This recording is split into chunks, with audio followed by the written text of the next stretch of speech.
Stand by to launch FanStream Sports. 3, 2, 1.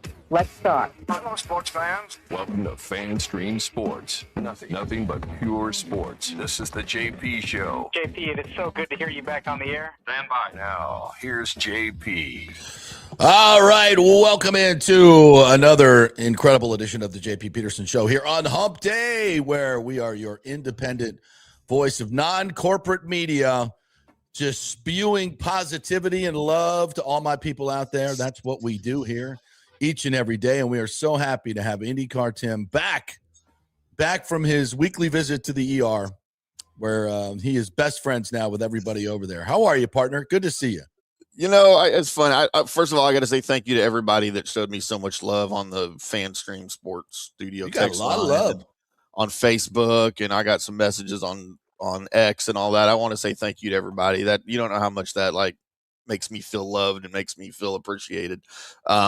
It was just, I passed out in the middle of the night, getting up to go one of my 7 trips to the bathroom in the middle of the night. And my kid found me about early, getting up to go to school, and freaked out, obviously, and called an ambulance. And it was a big deal. And they decided my blood pressure was just super low. And I've been taking my medication and stuff, but they needed to, I guess, look at me yesterday and figure out what was going on. It's just one of those things, my problem with health and my blood pressure is I have naturally high blood pressure. Like my normal blood pressure is like 165 over 120. Like that's just normal for me. Wow. It runs in my family. So they can never get it down to where they're happy with it, even when I'm on medication. So when it drops down below what even normal is for normal people, it's frightening, because for me, it's twice as low as it should be. So it causes a whole litany of problems. You may be better off at the 165 without all the drugs. Well, that's where my normal, when I take my blood pressure reading, if it's, 150 to 160 over like 105 to 120, I'm fine. That's what I aim for. So, but apparently it was down around like 80 over like 40 or something. It was ridiculous when they tested me here. So I don't know. Yeah. But I'm back. I'm good. I'm just a little bit worn out. I had needles in me, and they were poking and prodding me. And I was laying in a dark room I couldn't have the TV on. I couldn't have anything on because they wanted no stimulation around me. It was crazy, but I'm back, baby. You're back. I'm glad to have you, brother. Really appreciate. It's tough to do the show without you, man. It's tough to do the show. I'm just gonna. And yesterday, StreamYard was not behaving, and I had to get the code from you. I'm like, this is not gonna. And an in-studio guest, and anyway. But it all worked out, and we had Hagan on yesterday, which was a really important interview on a big day for Tampa Bay. We're going to get into that. And right now, as we speak, Hillsborough County Commission meeting going on. Ken Hagan and all the commissioners will go over some of the funding resources that are available for the stadium, which we will get into. Also, Scott Reynolds is going to join us. He was at the Lightning game last night. I had the privilege to give him a little backstage tour with him and his lovely wife, Ashley. So we will chat with him at 10:30 and find out what's going on with Mike Evans, what's going on with Lavonte David, what's going on with the new OC, and all kinds of stuff that are going on. And he went to the Senior Bowl, so we'll start talking draft as well with Scott Reynolds. They do such a great job with the draft and the Senior Bowl and prospects. So it's that time of year. Hey, JP, let me ask you this while we're talking draft real quick. Have you ever been a part of a, I guess, either any of the stations you worked at or doing your own stuff where you did a complete draft breakdown on your own, player by player, and broadcast the draft live as it was happening to whatever outlet? Have you ever been involved in anything like that? Hell to the no. I like to play golf too much. It's spring here in beautiful Florida, and no, I'll be honestly there are many years where I never even watched the draft. It's so much bullshit filler and blah blah blah blah blah. It's like high school recruiting. The old high school recruiting. By the way, happy National Signing Day that nobody cares about. Yeah. We used to be the biggest thing in the world, and now it's like nothing. Nobody even knows what's happening. But it really, when you go and look at the hit rates of these draft picks, they're really no different than high school recruiting. The NFL draft is one of the biggest marketing, and you look at in terms of how much time we actually spend on it and how many of these players actually turn out to be impact players. The percentage is about 5%. of all the players you talk about and all this work that people do across, I'm like, let me wait to see if they get into the NFL and watch them play in this league and see if they're any good. Yeah. But I get all the hype, and everybody wants to know and who's going to be and what we can predict. And 95% of it is complete BS. Complete BS. Mel Kiper's created an incredible industry on being 95% wrong. I mean, get me a job like that. So no, I feel, and I get it, the excitement, and there are players that are going to have impacts and all that stuff. I totally get it. But for me to put that much time and energy into it is diminishing returns, because we have to cover so much here, right? There's so much that we have to cover. I wish I had one team to cover, and that's all I have to do, and I could, show up and have you cover everything else. Yeah. That would be great, but I can't do that because I work for the Lightning. We've been, I think, leaders on this stadium thing for a long, long time. That takes a lot of work, a lot of effort, a lot of time. So we got to cover all these things, and I like to cover it myself. I don't necessarily, I want to look at it with my own eyes and everything, like being at the game last night and doing the bench interview with Darren Radish as he comes off the ice, which was really cool. And what's going on with the Lightning, which we'll get to here in a second. It's, so that's a long answer to say no. No, I'm not.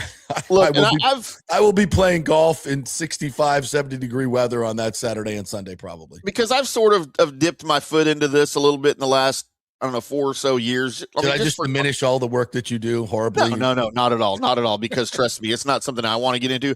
I have some very, very good friends. Norm Hitzges, for instance, does this every single year, and he has done it for 49 years now, not just doing his own board, but broadcasting all 3 rounds or the first 3 rounds on here locally on Sports Radio 1310 The Ticket. Wow, that's 49 straight years, by the way. He did this. Jesus. At his station in Dallas, KLIF in the 80s, somehow he talked the program director into carrying the draft live in the late 80s on radio. Wow. The very first radio station in the country to do that was here in Dallas, and it was Norm. But Norm does this. My good friend Brian Broaddus, former scout, Super Bowl winning scout for the Packers, Eagles, Saints, played at LSU. I had a conversation with him this morning. He had some questions about some things, and his goal this year, he normally does 100 players deep in the draft, 100 players every year. His goal this year, 200 players. And when I say players, this is him watching tape. This is him evaluating. He goes back to high school with these guys and evaluates tape, makes his own notes, and then ranks them by position. And then we'll put all of these guys, and he's like at number 102 right now, and he's got until April, to finish. And I'm just like, and he does a weekly or a daily radio show on the Fan for 5 hours, and he does 3 Cowboys podcasts. Jesus Christ! I'm like, Brian, what the heck, dude? What do you do? Yeah. Well, like, you guys, I watch film, then I go have a drink. Yeah. It's all interesting. We'll get into the draft. We got a lot of other stuff we got to get to today, but we'll get into it. But we're not going to do the minutia stuff here. We'll try to get the cherry pick the 5 or 6 players. I let Scott Reynolds do all that work. I'm not doing it. Yeah, I'm not doing it. He's way better at it than we are anyway. We'll cherry pick his brain, and we'll get the best of the best. So that's how we're going to cover the draft. So and other people do it great, and they do it other places. And if you're that into it, God bless you. Get on it. Love it. It's just not for me. All right, so let's get into this. I want to listen. I know you guys want to hear baseball talk and stadium talk and all that stuff, and we're going to get to that. I promise you. But I have got to start today with the Tampa Bay Lightning. The heater that this team is on is unprecedented. 18-1-1 points out of 19 of their last 20 games. Last night, they played without their top 3 centers. And won a most dramatic game with probably about their C- game overall. Yeah. As Cooper said in the post. What this team is doing, how they're doing it, the confidence they are playing with is comical. It really is comical. I mean, last night, and I wish we could show you the highlights, but every time we do, Facebook dings us for trademark and all that stuff, so we can't do it. But last night, I was actually watching the game in the suite with a bunch of Florida State marketing students that were down studying the Lightning and how they market everything. And Florida State Athletic Director Mike Alford was there when we're chatting and watching the whole third period unfold. And, Buffalo goes up 3-2 on a bad penalty that was taken by Douglas, and he was beating himself up after the game. They score on it, and they go up 3-2 late. And I'm like, yeah, Cooper's really aggressive. He'll probably pull the goalie here with, 2 minutes left. And of course, Vassie comes off, and now it's a 6-on-5. And I'm like, oh, by the way, they're going to score. They're going to score. Like, it's going to happen. I guarantee it, because that's the way they do it here in Tampa Bay. And I'm half joking, right? But I'm not, because I've seen this team play for the last month and a half, and they have when they have to score and do the things they need to do, they do it. I mean, by the way, 2.4 million people watching the Stadium Series game, the largest NHL audience of a regular season in history. It's just bananas what's going on with this team right now. So coming off that, you knew that there was had to be some type of emotional letdown. You just cannot be at the top of Everest, right? And then 2 days later not be affected by the climb. It's humanly impossible. So Cooper knows he's got to win this game, with probably he's going to get the C- effort, because the guys just have nothing left in the tank. But they seem to find it when they have to. It's just freaking insane. And what do you know? They're 6-on-5, and here comes a little flurry. Puck comes off the boards from the back. Kucherov receives it on the half wall, and just already knows where he's going with the puck, because he's 2 moves ahead always. And by the way, just an aside, Kucherov is playing at an absolute virtuoso level right now. I don't know if we've ever seen a run in the history of hockey with what we're seeing right now. I know there have been better numbers, but we get to see it with our own eyes every night, and it's just stunning what he's doing here against the greatest hockey players in the world. He is playing with them all. I mean, he is just toying with them. And then he's got this animal, Darren Radish, in this 98, 105-mile-an-hour slap shot, one-timer that is just unbelievable and has come out of nowhere.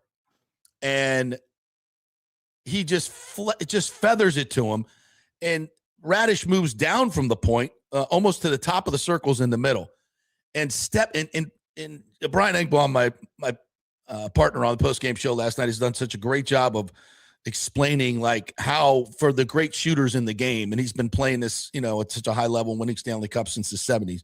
The great shooters in the game, when they have someone that can pass them the puck, it's about a foot, maybe foot and a half, the area where you have to put it so they can get maximum velocity on it, right between their feet, right in that spot. It's almost like a pitcher in a home run derby looking for that sweet spot where you want to put it, right? And he is so good at it. And it's the velocity of the pass. The obviously the placement of the pass is so perfect. And he just tees it up for Radish, and he just steps into it. Boom. And you can't even see the puck go until you see the back of the net just almost pop out. And I tell you what, he's going to rip a net this year, and I can't wait to see it. And it's just high glove side, 25 seconds left in the game, and the place just goes crazy. We're going to overtime. And it's just it's such an incredible thing to watch. And I was down there for first of all, I didn't, if we don't win the game, I don't do the bench interview.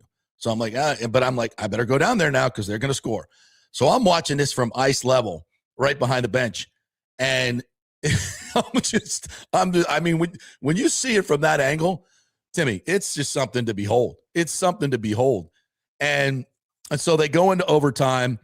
Cooch, as he's known to do, turns it over, and they get a 2-on-1. And Dahlin's coming in on Vassie, and he just makes this incredible stick blocker save, makes 2 or 3 of them. And he was so good last night. Vassie was just insanely good. Buffalo could have scored 10 goals last night. So he makes a save. Now time is ticking down, and Kucherov, they get the puck in the corner. He's in the very back corner behind his net, right? Gensel starts leaking towards the offensive zone, and Kuch whiffs on the first pass. And so he has to turn around with his back to Gensel to get the puck and retrieve it. And as he's turning around, he never even looks. And he puts a pass right on the stick of Gensel as he's speeding down the ice at 150-foot pass as he's facing the opposite way on his backhand. And it hits him right in stride, and Gensel goes in and beats Colton Ellis 5-hole with 20 seconds left in overtime, and the Lightning win 4-3. Place goes bananas again. I mean, I just, and again, 18-1-1, 17 goals for Radish now, and it's just an absolute breakout season. And I interviewed him on the post afterwards, and I said his first question was, how hard was it to come down from Sunday night and then have to get up for the game? And he's like, I got to tell you, it was really, really difficult. It felt, the first period we kind of felt like we're skating in mud. It's just really hard to do, but we found our way. We kept it simple. Vasi kept us in the game, and we found a way to win. Yeah. And then it was like, how do you put this season in perspective from a healthy scratch for the first month of the season to now arguably the best defenseman in the league? His defensive metrics are at the top, and his offensive metrics are he's sixth most in the league. And this is a guy that was a healthy scratch for a lot of the games. Like, this is unprecedented. You guys, if you don't know hockey, this is unprecedented. This is like a guy being on the practice squad in football and suddenly, third in the league in touchdowns. Yeah. And all those touchdowns are like 40, 60-yard bombs. Like, it doesn't happen. It just doesn't happen. So, and then, just the weather. And I'm like, how do you put this season in perspective? He's like, it's a lot of fun. I mean, it's just a lot of fun. And it just, what's going on with the Lightning now is just incredible. And, if John Cooper doesn't win the Jack Adams Coach of the Year award for that outfit alone the other night, just throw away all awards. Just throw what the it away. hell was that? Please explain to me what the assistant coaches were wearing, because I still don't understand what they were supposed to be. All right, so clearly, Tim, you did not watch the show yesterday because I had in my studio. Sorry, I was in a hospital room somewhere. Well, that's no excuse. I just really. So we actually had the clothier who does all the custom clothes for the Lightning, and he also happens to be a friend of mine for 25 years, David Kahn. Nice. Yeah, great dude. And he came in and explained the whole genesis of the whole thing. So the coaches are known to go down to Ybor City and to the cigar bars there and have a few cigars. And, all those old cigar bars haven't been touched since like the 1930s and 40s. They're all wood and these beautiful, beautiful cigar bars. Rich mahogany. Yeah, rich mahogany, yes. And it's like going back in time. And it takes you back to a time when all the great gentlemen of Ybor City, the Cubans and Italians, would put their suits on, their fine suits and their fedoras, and go smoke cigars in the cigar lounges all up and down 7th Avenue. And it's a real, classic taste of the Tampa legacy. And this is what this was all about. This was a nod to, Gasparilla, the Pirates, and the history of Tampa Bay. And so he wanted to create that. So a lot of people are calling it Tony Montana. It's not what it is. It's the 1930s and 40s gentlemen of Ybor City that would go out and smoke cigars and put their Sunday best on and sit around and talk and play dominoes. So I was just confused by the Gasparilla theme, and I didn't understand what that had to do with Pirates and everything. So I meant to text you, but I knew you were there and probably busy. So, yeah, so I was just confused. Confused about the Gasparilla as well? No. I knew but I was confused why the coaches were wearing 1940s gangster outfits instead of pirate Gasparilla thing. Yeah, instead of the pirate thing. That's all. Yeah. So it would have been. I think it would have been kind of silly of them dressed up as pirates. Might have been cool. I don't know. I mean, what kind of idiot would dress up as a pirate? And that was me. It was. So that was a really cool nod. And then the fedora, and then he walks out on the ice after post, and he's smoking the victory cigar on the ice with his family, which was another freaking boss move. So gangster move and fantastic. So is John coming Cooper off the coolest coach in the NHL right now? Just as a cool cat, is he just the coolest? Is there really a question about that right now? Is there even a second place? Is there a second place anywhere? He's first, second, and third. He's the best coach in the game. He is the he's the coolest coach in the game. He's the most human coach in the game. Yeah, I'm a little biased.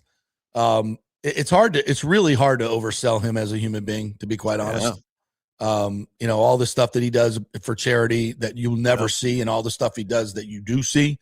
So much of what he does, he will not, he instructs the PR department, do not come take pictures. I don't want any information on this. This is between me and the family. Yeah. And he does that all the time. So 90% of what he does, you don't even hear and don't even see unless the families want to share it. And of course he'll let them do that. But no. So anyway, before we get into all the baseball and all that, the negativity that surrounds that, I just wanted to just really put a stamp of excellence and understand, I one of the things I try to do here, guys, is number one, keep it positive and fun, and because there's so much bullshit in your life now. And by the way, stay off social media right now. You're just killing yourself. You're just killing yourself. It's not going to change your life if anybody goes to jail. We'd all like to see it. We all love to see it. It's horrible, awful. It's disgusting. I can't stand it. But don't let it ruin your life. It's not going to change your life. Anyway, so we want to bring some positivity here so you can enjoy 2 hours of your life and not see all the bullshit that's going on. And we try to highlight all that. And that's what we're doing here today. And, it's what the Lightning is doing. And talk about bringing the community together, man. Look what we did on Sunday night. 65,000 people, another 10,000, staffers and media. And, it was such a celebration, not only of hockey, but and 2.4 million people watched it. It wasn't just us enjoying. I mean, it really resonated to the entire nation. And it, the pictures, the drone pictures of Tampa and all the different vignettes that were shown on ESPN. I mean, it's incredible, but it just fills me with so much pride. It fills me with so much pride to be part of this, and just even a small part. Timmy, I'm just going to get choked up right now. I'm sitting there talking to some friends out in the bowl, out of the sterile press box before the game, and I knew they were going to play our Lightning Hockey Night live because the NHL actually requested. They were at the games and they saw what we do, and they wanted to have parts of our production involved in the stadium. Yeah, and so they asked us to do it. They wanted us to do the full pirate, so we did it. Well, actually, they wanted it, and I just said, well, let's just go full pirate, right? Yeah. So John Franzone gave me the liberty to do my thing, and we taped it on Thursday night. And I'm sitting there in the bowl, and it comes up, and like people cheered, and I was like, wow, they actually listen. I didn't even actually know who I am and what I'm doing. JP fans. And then, I come out in full pirate, doing the full pirate accent. And listen, it's a little nerve-wracking to make a stretch like this. I know it really is, because there'll be a lot of people go, what an idiot, what an absolute buffoon, dressed up like a pirate doing a stupid accent. I get it. And there'll be people like that. But those those people are, as we transition, those are the people that are like, the billionaires getting tax money and to get richer. And I'm not using my tax dollars to do that. I'm just sit here in my chair in the basement and get on my keyboard. And no, we're not going to do this. Get out of here. And you can listen. You want to be that guy. Look at that buffoon. You want to be that guy. And what are you doing? What are you doing to make the world better besides sitting there complaining like a jackass? What are you doing to build anything? All you people do is tear down. That's all you do. Negativity, tear it down, blast it. You suck. You're awful. You can't do it. Won't happen. Blah, blah. Good for you. And where's that getting you in your life? Nowhere. You're an angst-ridden loser. And I don't want to be too negative here, but that's where so much of this comes from. And you know what? You're never going to be a part of 75,000 people and celebrating a hockey game and crazy-ass Pirates with their shirts off, waving swords behind the goal and a 4-1, 5-1 comeback. You're never going to be any part of that. Now, you'll probably try to come in at the end and act like you were part of it, but you weren't. You weren't. When the stadium's built, you'll go there and you go, oh, this is nice. But you were the guy going, I'm not wanting any of my taxpayer dollars going to, because they spend that money so wisely. Yeah, you want to make sure that we have enough money left to fund the daycare centers that nobody goes to. You want to make sure you got that. So listen, and this is where we're at right now with the baseball thing. And then yesterday, it's really incredible because I was reading the Times, speaking of negative curmudgeons. I was reading their article today, and and it's when you watched it yesterday, watched the press conference. I don't know what makes people like just be completely negative about that. Here we and I was watching something on another channel that was posted, Timmy, about it's really easy kind of to do this. I think it's a super lazy take, number one. But it's like, $2.5 billion, $2 billion price tag. Oh my God. And they want the public to come up with $1 billion in tax money so the rich can get richer. And, I just, where's this tax money going to come from? Why should the people be putting their tax money when this can go to roads and schools and all these other things that we so desperately need? This is just foolhardy. Why would we even be thinking about doing this? I don't see where we get it done. We got to come up with $1 billion of tax money, and they're going to put in $1 billion, but that's still $1 billion of our money. I just don't see how it works. It's like, so stadium costs, they pay X, we pay X. That's not good for the taxpayer. It's such a simplistic, lazy take. Now I understand we've talked about it. Well, we're going to take a rental car tax, which, by the way, isn't your money. That is, but it is, JP. We're taxing the people. We could use that for other things. No, there's taxes set aside for all those other things. We're creating a new stream of revenue to pay for something that, by the way, will be a public benefit, a tremendous public benefit. Now, you may not be a baseball fan, but you might go to the movie theaters there. You might go to the restaurants. You might live in an apartment there. You might get a condo there. You might get a job that pays for your lifestyle by building said condo. You might get a job in an office building that is creative. You might to say that there's no public benefit is completely wrong. Number one, foolhardy and not very visionary. And so I posted this morning. I'll just read this. Says, this is a very simplistic understanding of the situation. How much does it cost? What percentage are the owners paying for the stadium? The other funding is, quote, tax money from the people.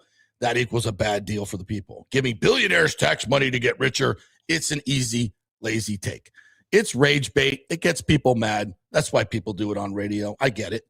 Obviously, when you're talking about $6 to $7 billion project, there's a lot of nuance and financial understanding that's involved. People don't want to spend time or the effort to truly understand what's going on. CDDs, CRAs, SITs taxes, all different types of user fees, by the way, and taxes in terms that people don't understand. But the argument is the owners are actually going to spend $6 billion of their money, by the way, to create an entertainment district, housing, a college, by the way, they're rebuilding, and so much more that will create billions in jobs and tax revenue, by the way, in a spot where no tax revenue is being generated currently. Think about that. You say, well, we could use this money elsewhere. Well, you've not developed that property in 20 years of the CRA being there. That's what Ken Hagan said yesterday. We developed this Drew Park CRA, but nobody's ever built there because nobody had the vision to put a baseball stadium there. That changes everything. So if you want to sit there and say, well, we could use this money, you weren't using the money. You didn't create the money. They're creating the tax base that they're going to use to pay the public back. I know these are difficult concepts for a lot of you to understand, and you just want to sit there and go, I don't want to give billions to billionaires. But if you open your mind for just a second and maybe think of the possibilities, it's amazing what might happen. And this is what you get in return. You keep a baseball team here that many believe enhances your life. Do you guys get enhanced by going to Rays games? I do. I love going to baseball games.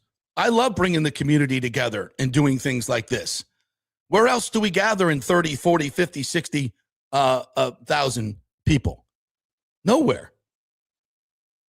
And all these user fees, rental car tax, all these things, if you don't want to be part of it, you don't have to be part of it.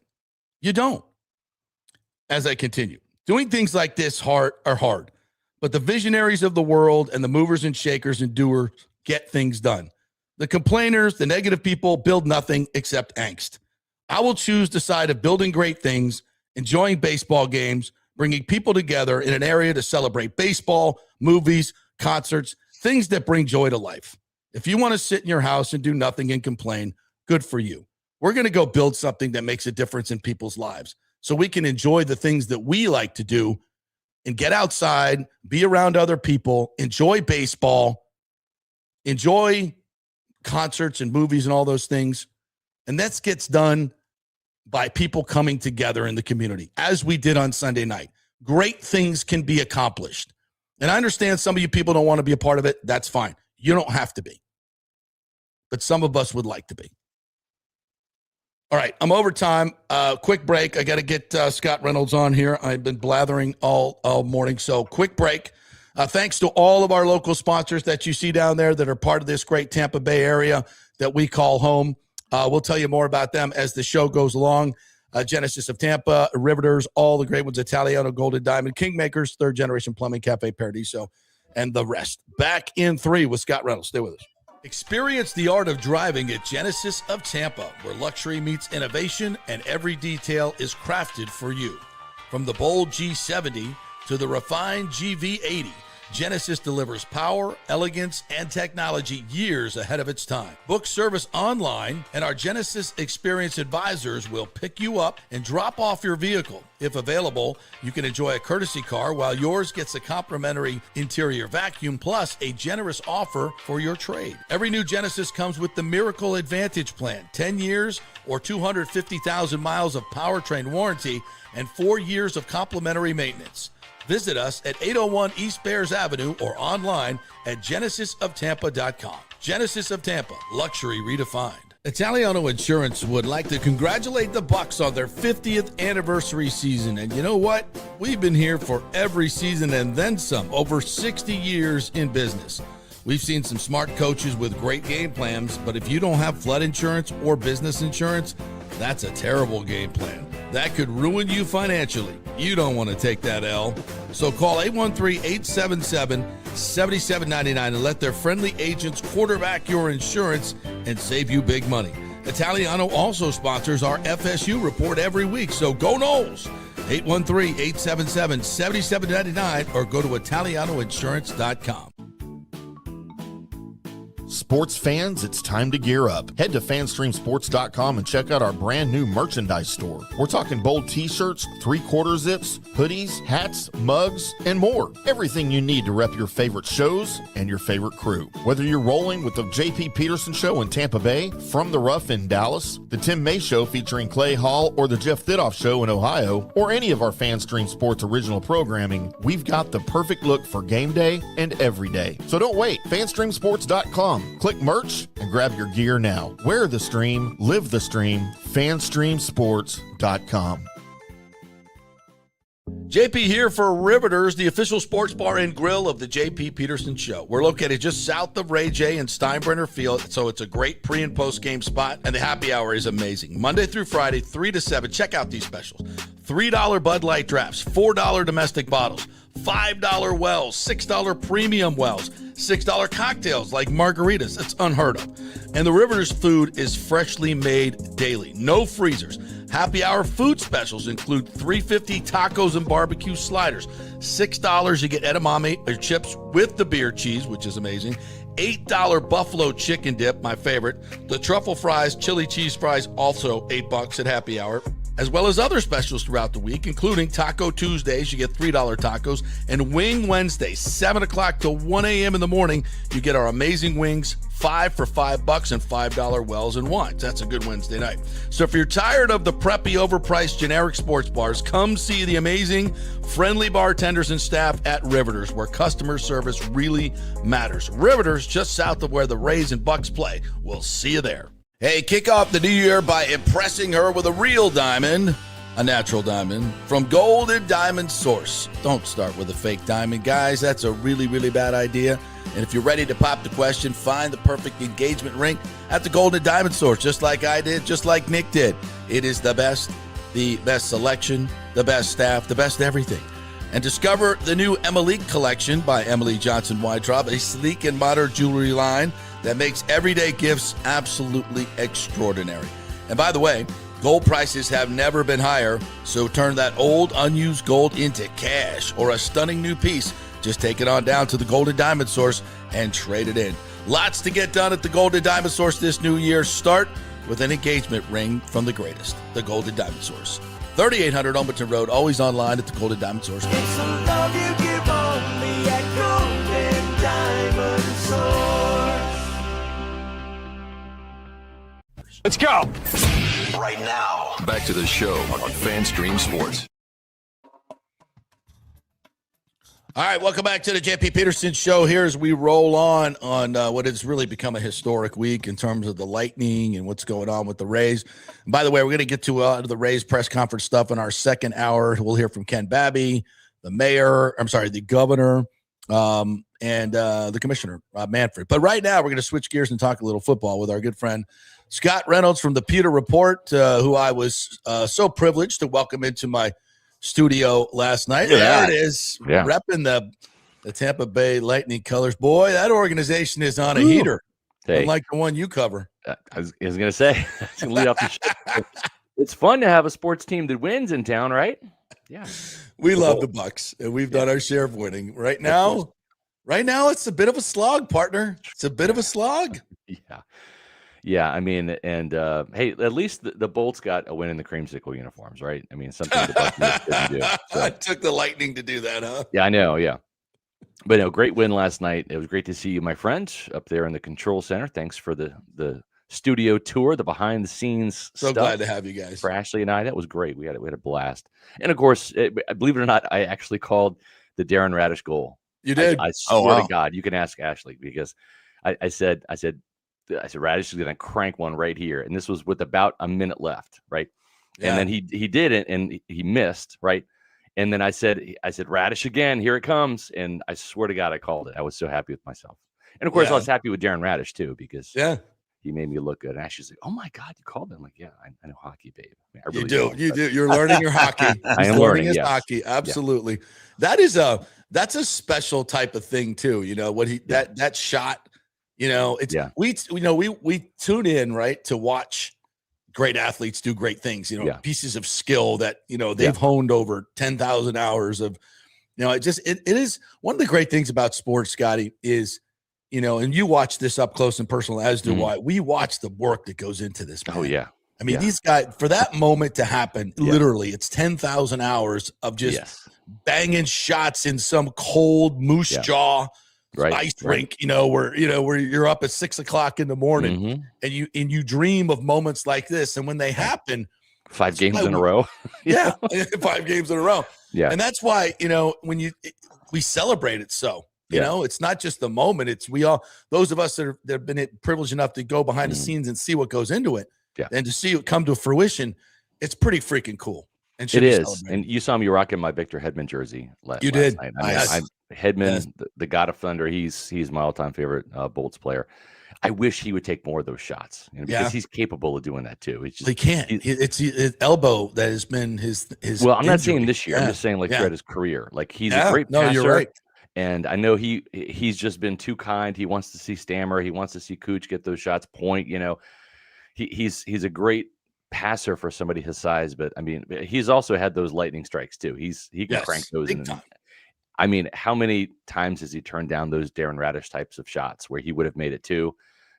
Probably more than we'd like to admit, but it's fun to see Radish just say, "I'm living in the moment. I'm going to crank this, and let's do this." So, but yeah, you're right about what you said, and that's why, like I called for Todd Bowles to be fired. Right, I admitted that, and on the day that he was announced he was coming back, I think I said it on Monday, and on Tuesday, it was announced he was coming back. I don't regret saying it, because I do feel this team needs a change. Having said that, guess what? My last name is Reynolds. It's not Glazer. I don't get to make that call. Right. So I'm with you, partner. Having said that, it's like, there are fans out there, and I understand it, and I don't shame them, or, you can root for your team however you choose. You can root by showing up and booing. You can root by not going to games, right, and staying home and protesting that way. I'm at the point now where it's like, if you're rooting for this team to lose just because you don't want Todd Bowles to coach anymore, like, I understand that, but also understand Baker Mayfield wants to win. If Mike Evans comes back, he wants to win. Yaya Diaby wants to win. Kalijah Kancey wants to win. Antoine Winfield Jr., Jalen McMillan worked hard to get back to win, right? Zach Robinson's coming in to win. Jason Light is going to draft players to try to help this team win. There's a lot of people in that organization that put in the blood, sweat, and tears that you're talking about, right, that are going to want to win. And, you know, I just think Buccaneer fans should remember that. Again, if you want to root for this team to lose, to eject Todd Bowles out of town, like, I get it. And I'm not shaming you. I'm just saying. Isn't it more fun to win, though? Yeah. Like, isn't it more fun to, like, you know, there's a world where this team just goes out and has another great season with Todd Bowles as a coach. And, you know, listen, I kind of said this on this show, Scotty, like, we're not going to talk about Todd Bowles should be fired or being fired anymore. We're just done with that. We'll point out his shortcomings when we're analyzing certain things. Absolutely. But we're moving on. He's going to be here. This team, we want this team to win. It's good for business, but it's more enjoyable to cover a winning team than a losing team. I know maybe for some negative people, they love to wallow in that shit, but whatever. We're not doing that here. We're not doing that here. And no, I totally agree. And there's a lot of positives. And hopefully Jason Light goes out and makes some moves. And that's why you're here to tell us about the Senior Bowl and the future of this team. The future. There is a future. And where we win games and bring in great players. And I've seen teams, great teams, win Super Bowls despite maybe some questionable coaching. You know, it happens. You know, it's the Jimmies and Joes, not the X's and O's. So that's right. Let's focus on the Jimmies and Joes now. Yeah, it is. And it's like, I you know me, I'm a defensive minded guy. Last year was painful for me watching, you know, just bad defense. And I like sacks, fumbles, interceptions, takeaways, big hits. You know, just, and I want this team to get back to that. I was one of those people when I started covering the Buccaneers in 1995. You know, the next year was 96. And then there's that little mini generation of Dungy Ball. Like, I didn't mind Dungy Ball. Awesome. I really didn't. It was awesome. Because like the headliners weren't Riedel Anthony and Jacquez Green and Trent Dilfer. You know, I mean, you had Allstott and you had Dunn, but it was Warren Sapp. It was Hardy Nickerson and Derek Brooks and John Lynch and Rondé Barber and Shelton Quarles, Brian Kelly, and then you had Simeon Rice. It was the Craig defense Spires. that made. Yeah, it made watching football fun for me, you know, and covering this team. And so I didn't mind the 17-16 wins over the Packers or things like that, because that was just how they won. And I learned to love watching defensive football. And coming from Kansas City too, where I grew up watching the Chiefs, you know, that was Marty Ball was the same way. Is that they did enough on offense to win with Christian Okoye, but it was Neil Smith, it was Derek Thomas, it was Jack Del Rio in the middle of the field, middle linebacker, Dan Salyamua, a secondary that had Kevin Ross, Albert Lewis, Deron Cherry, you know, just some studs. And so I just want to see Todd figure this defense out, and I want to see he and Jason get the right pieces, because Todd Bowles, I mean, we can't forget history. He did win a Super Bowl here with a defense that Jason Light constructed. Jason has done this before. He knows what it's supposed to look like. He traded for Jason Pierre-Paul. He swapped out Gerald McCoy, who was a very popular player, for Ndamukong Suh. He added Shaq Barrett. Now, he didn't think Shaq was going to be a 19.5 sack guy, and Jason will admit to that. But he figured Shaq would be a pass rushing threat, and he just turned into a Pro Bowl player, right? Jason Pierre-Paul, Shaq, and Ndamukong Suh. He drafted Vita Vea in the first round in 2018. That was the front four that harassed Patrick Mahomes, and helped win that Super Bowl. And they've strayed from that. I think they've gone more towards drafting athletes, guys that run fast, that have high RAS scores. I'm talking about the Joe Tryon-Shoyinkas, the Logan Halls. Even though he's a back player, is Zion McCollum is more of an athlete than an instinctive football player, you know, 100%. Chris Braswell, you know, these are some swings and misses. And I still have hope that McCollum can figure it out. I think better coaching will help him figure it out. Totally but agree. But, they've had some swings and misses in that defensive front, and it's cost them because football starts, it's won in the trenches. You can have all the Winfields and the Tyke Smiths and all the exciting people on the back end, but if you don't win the line of scrimmage and pressure the quarterback and toast in this day and age, man, there's no 7-step drops anymore. Right. There's no 5-step drops. It's the ball comes out in less than 3 seconds. If you can't affect the quarterback in that amount of time, you're going to get picked apart. So I hope for Todd Bowles' sake, he modernizes, tweaks, it gets his scheme a little bit more modernized, and then I hope that he and Jason Light can find the right players. And there were some pretty good players at the Senior Bowl. I mean, I would start by targeting Jacob Rodriguez from Texas Tech, that Red Raider middle linebacker. I mean, he is an absolute stud. And they have 2 linebackers on their roster. Couple of them at Tech. Yeah, David Bailey. David Bailey, too, yeah. Yeah, I don't think they're going to be in range to get David Bailey at 15, but I mean, I would take Jacob Rodriguez, take Lee Hunter, the defensive tackle. Those 2 would be a tremendous start. But they have 2 linebackers under contract. You have Servassier Dennis, who's and he's entering a contract year. And then you have Nick Jackson, who was an undrafted free agent on the practice squad last year. So Lavonte David is going to come back. I don't know. I don't think this team thinks that he's going to. They've left the door open, but I don't think they're anticipating that. Do you think he should come back? Me personally, no, I don't. I agree. Just because I want the final memory of Lavonte holding up that ball that he recovered to help win that game. Yeah, I agree. In my opinion, I want the fairy tale ending for him. I want the storybook ending, but it's not going to be better in 2026 for him. He's not going to get younger. He's not going to get faster. He's not going to get better. He's not going to get healthier. It's going to be progressively worse. I agree. As someone who's 53 going on 54, JP. And I've heard this narrative I've heard this narrative that, well, he had to have his knee drained every game. And, that's why he wasn't. Guess what? Next year, he'll probably have to have that too. Yeah. You don't get healthier, as you get older. It just doesn't happen.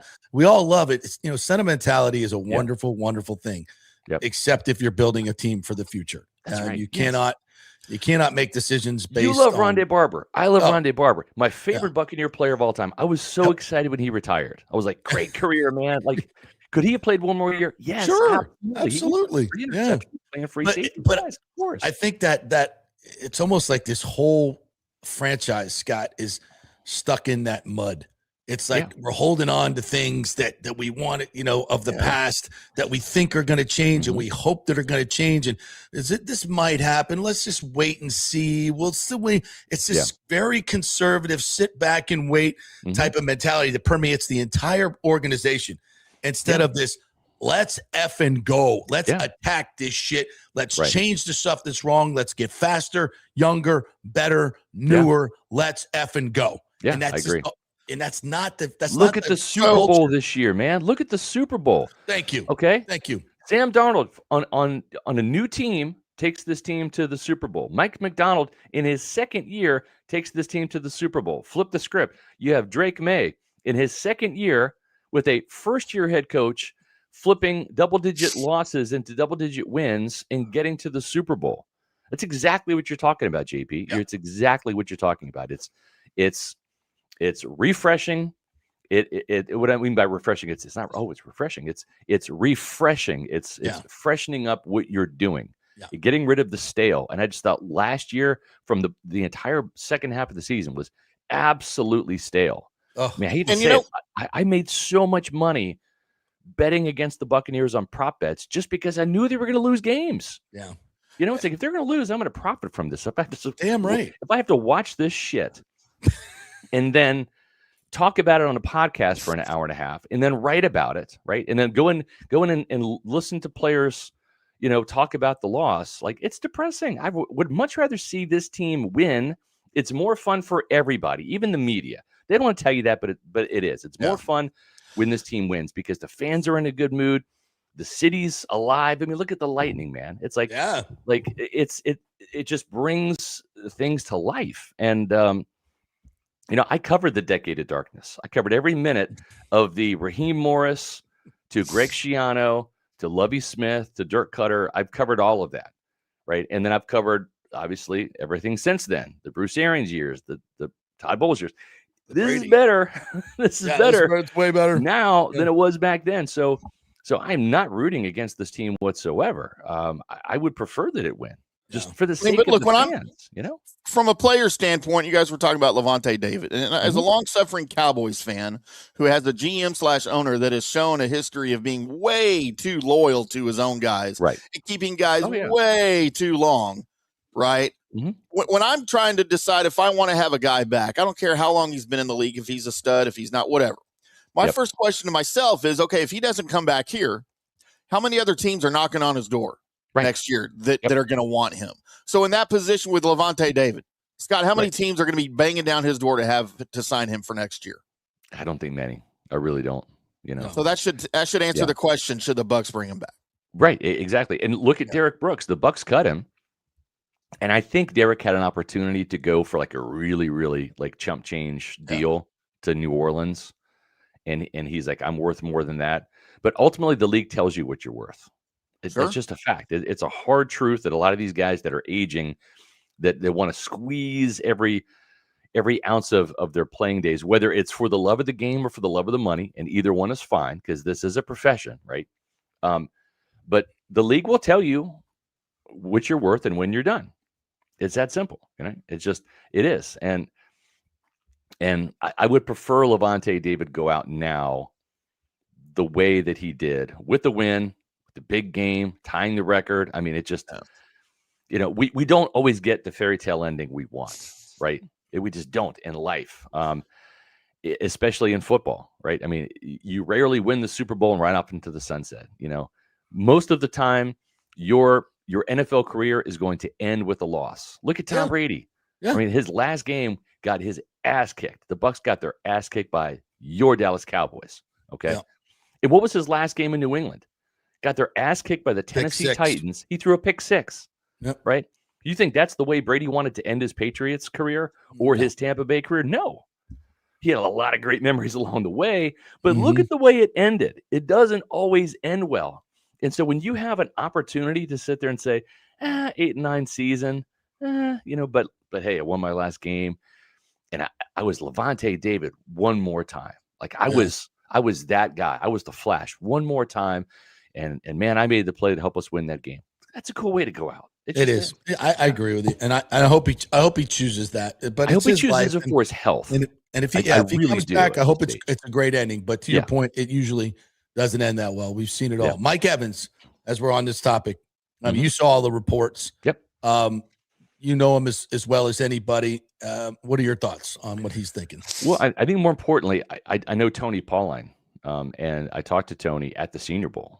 Like the day that story came out, the report out that he wanted to go elsewhere. Yeah. And I mean, I can't, I'm not at liberty to say anything more than there are some legs to this. This is not just, who's this Tony Pauline guy? No, I know more about where this story's origin came from. And because I know that there are some legs to this, and that shouldn't surprise anybody either, because remember, I think Buck fans, when it comes to legends, they have very selective memories. And I'm a truth teller. I'm a realist. And that bugs the hell out of my wife, too, because she wants me to be more of an optimist. And I'm like, baby, I'm a realist. I'm going to call it like I see it. And that's just how I am. We have to remember that at the press conference, when Mike re-signed for 2 more years in Tampa Bay, he admitted he was thinking about other franchises. Now, he didn't say what those franchises were. We asked him, but I think everybody kind of presumes it was Houston because CJ Stroud was kind of playing better. The upside was there back then. And Kansas City was another one of those teams, right? And the fact that he had to have a conversation with his wife, Ashley, great name, by the way, right? Yes. To figure this out tells you that 2 years ago, this was on the table, right? Before the 2024 season, him leaving was on the table. And think about this. He was 2 years younger then, so he'll be 33 this year. So he will have been 30 entering his season at age 31 2 years ago. The arrow was pointing up for the Buccaneers. They had gone from 8 wins the previous year in 2022. And in that 2023 season, they won 9 games. They won the division again. They beat the shit out of the Eagles, right, in the wild card game. And then they went and they were tied into the fourth quarter at Detroit. So there was hope on the horizon. There was the arrows pointing up for this franchise. Baker, had that resurgent year in 2023. He had a rapport with Mike. There was a lot of reasons for Mike to want to come back to Tampa Bay at that time. Now, fast forward it. He's going to be 33 this year, right, in August. This is probably going to be the last contract. I don't see Mike playing past 35. No. Maybe he does, but 35 kind of feels like it's a one more 2-year deal. And so this is it. And what's the trajectory of this franchise? It's 8-9. Like, are they going to bounce back and win 10 games? They could, but is it likely? I don't know, right? I mean, all I hear from Mike in my head is 3rd and 28, Yep. Todd Bowles is still back. Mike knows this defense sucks right now. Yep. It just does. It's soft and it sucks. And he knows that. Yep. The problem is the timing of all this. Jason Licht can have this great plan. He can say, Jason, listen, before I need to know where I'm going to sign, whether it's back with you guys or entering free agency, what's the plan on defense? And he's going to say, well, we're going to trade for Nick Herbig. We're going to trade for Max Crosby. All right. Well, the problem is you can't make those trades until free agency starts. Right. Okay. And when free agency starts, Mike is going to be courted by a lot of these teams. And is Mike going to wait to sign somewhere to see if all of these dominoes fall in Tampa Bay's favor? Because as he's waiting, other teams are not waiting. They're throwing their cash out to other receivers and all of this. So I'm just saying the timing of this is a little perilous because Jason and Todd can go to Mike and say, here's the offseason plan. We're going to draft these guys and we're going to sign these guys. The problem is they don't know they're going to draft those guys. Yeah. Because the draft didn't happen for well over a month. And you still have the same guy managing the games. Yeah. So I think what I'm saying is a lot of Buccaneer fans, because they want Mike Evans to return, they in their mind think, oh, it's Mike Evans' retirement. He's going to come back here or he's going to retire. He would never play for anybody else. Mike witnessed Tom Brady leave the Patriots. And granted, that was a mutual release, but he left the Patriots to come to Tampa Bay. And what did he do? He won. And he created 2 little legacies, one in New England, which is his main legacy. Yeah. And then the little cottage legacy he's got here. Like he's got the mansion in New England. He's got like the little beach house in Tampa. A real beach house. Yeah. Right. A nice one. one. Yeah. So, but he has witnessed that. He's witnessed seeing Brady come as the missing piece to that Super Bowl puzzle. And I just wonder if Mike is wondering, can I be that missing piece that helps the team get to and win a Super Bowl somewhere else? Right. Yeah. And here's the reality. The reality is it's February 4th. So we have about 33 days or so until the start of free agency. I'm sure Mike does not know right now which way the wind is blowing. I'm sure Mike right now has thought about leaving Tampa Bay and about staying. And this is probably because this is going to be a very hard decision one way or the other. It's going to take some time for him to come to that answer. And it, like all free agent deals, it's probably going to come down to the wire where he's going to have to put up or shut up and sign with the Buccaneers or some other team. But the other part of this equation is, what do we know about the Seattle Seahawks? They have a good offense. They've got a really good defense, right? What do we know about the New England Patriots? They got a good offense. They got a really good defense. Really good defense. Yeah. It takes 2. It takes the offense and the defense to get to the Super Bowl. You have to have both. In 2002, take away those 3 pick sixes by the Tampa Bay Buccaneers. John Gruden's offense still scores enough points to beat the Raiders, even without those pick sixes in that game, right? Yeah. We saw Tom Brady put up 3 touchdowns in the first half, but damn it, the Chiefs couldn't get in the end zone at any point in time in the game. It takes both. You've got to have an offense and a defense to do that. And Zach Robinson might be the second coming of Liam Cohen. He might just instantly, boom, hit the 30 points per game button, boom, boom, boom, boom, boom, and this team scores 30. But that might not be enough if this defense doesn't get fixed. Yeah. And we saw Liam Cohen in that offense underwhelm against the Commanders, only put up 20 points, and Todd Bowles' defense couldn't get off the field. That's right. Couldn't force a punt, couldn't get a takeaway. And the way that he managed the game killed him. Yeah. Yes. Yeah, So there will be a lot for Mike to talk about. This is not a slam dunk. Oh, he's going to be back. Oh, Baker's going to convince him to come back. I think that ultimately that might happen. Ultimately, Mike just say, you know what, I'm going to just stay a Buccaneer. I'm going to go wire to wire like Leroy Selman and Mike Allstott and Derek Brooks and Rondé Barber, and I'm going to be that guy. And hopefully Lavonte David, right? And there may not be the market out there for Mike that a lot of people thinks that there is. The hamstring issues are real. And is there another team out there? I think there is, JP. Just remember, you had the New England Patriots willing to pay Chris Godwin $26 million a year coming off a broken ankle. Okay? I agree. But there will be a market for Mike, especially with this massive jump in the salary cap, where every team's got another $20 million to spend. So there will. That's true. There'll definitely be a market. I'm not saying there's not, but I don't. Somebody throwing $35 million a year at him? No. Yeah. But Mike has never been about the money. He really hasn't. He gives so many millions away. It's just, I'll say this. It's going to come down to this. Does he want a legit shot at another Super Bowl ring? Does he want maybe just a little different experience at the end of his career? Right. I mean, he's been there, done everything. And listen, there's continuity and then there's complacency. Yeah. And we've gone from continuity in the offense is good to complacency of the whole organization. Yeah. And he may be tired of that. And I've got a 75 comments that just came in about 3rd and 28 and him screaming about him. Yeah. And his body language tells us he wants out. And I have also got some intel from some very good sources that echoes what you're saying. I think it's very real that he wants to go elsewhere, is going to explore it, and may have done that if not for his wife saying, no, we're not doing this right now. Yeah. Listening to his wife, which is a good thing. I think he wanted to last contract. Oh, he did. And I think he got talked into staying by the wife, obviously. Yeah. Yeah.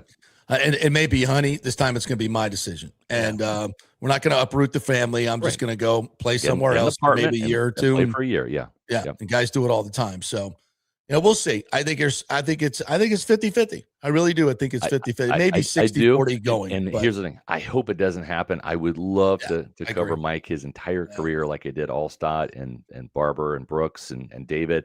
I mean, it would be a gut punch. It would be. But I can't fault him for this team, this defense sucking and this team not being Super Bowl ready. And that's partly Jason Light's fault. It's partly Todd Bowles' fault. Because every draft pick Jason has on the defensive side has Todd Bowles' fingerprints on it. Mm-hmm. I mean, they work in unison. He's not going to draft the defensive players. Say, Todd, here you go. Right. He's going to say he's got to quote fit that scheme, which we all think is garbage. Yeah. So I mean, has not evolved. I hope, because we talked about it on our Repeater Report podcast. If Lavonte David retires, it's going to hurt some Bucs fans for sure. If Mike Evans leaves and Todd Bowles stays, like that is the nightmarish trifecta that will.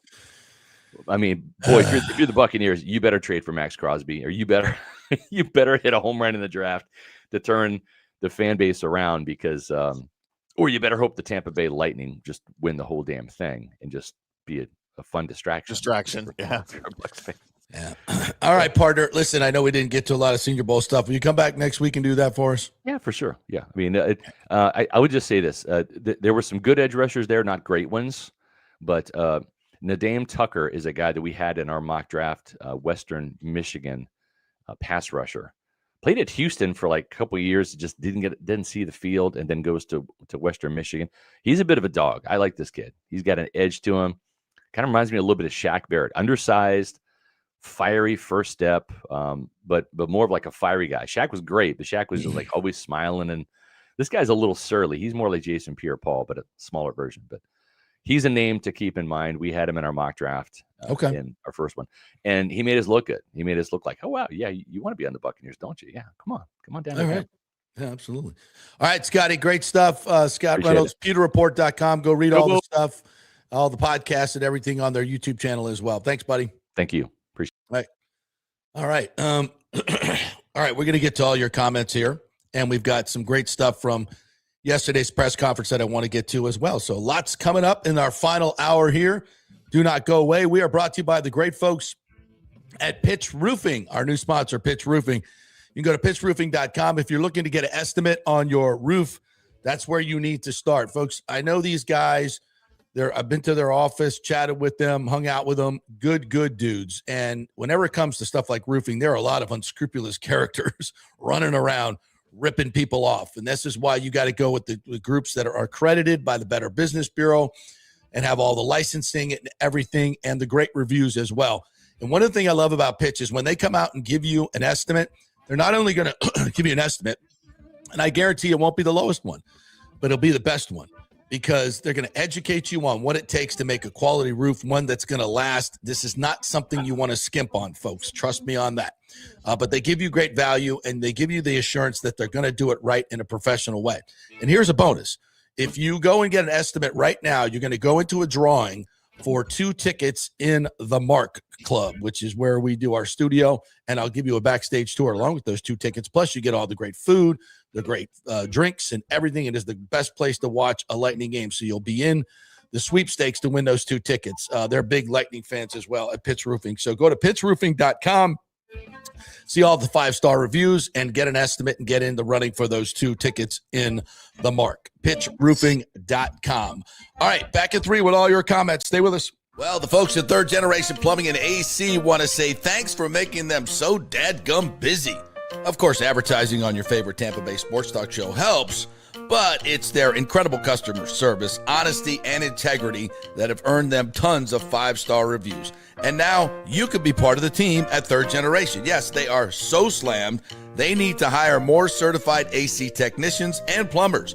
It's a great family business to work for. My buddy John Rodriguez runs an old school family business since 1995. They pay well, give you all the holidays off, and they offer great benefits. No cold corporate atmosphere here. You're part of the family.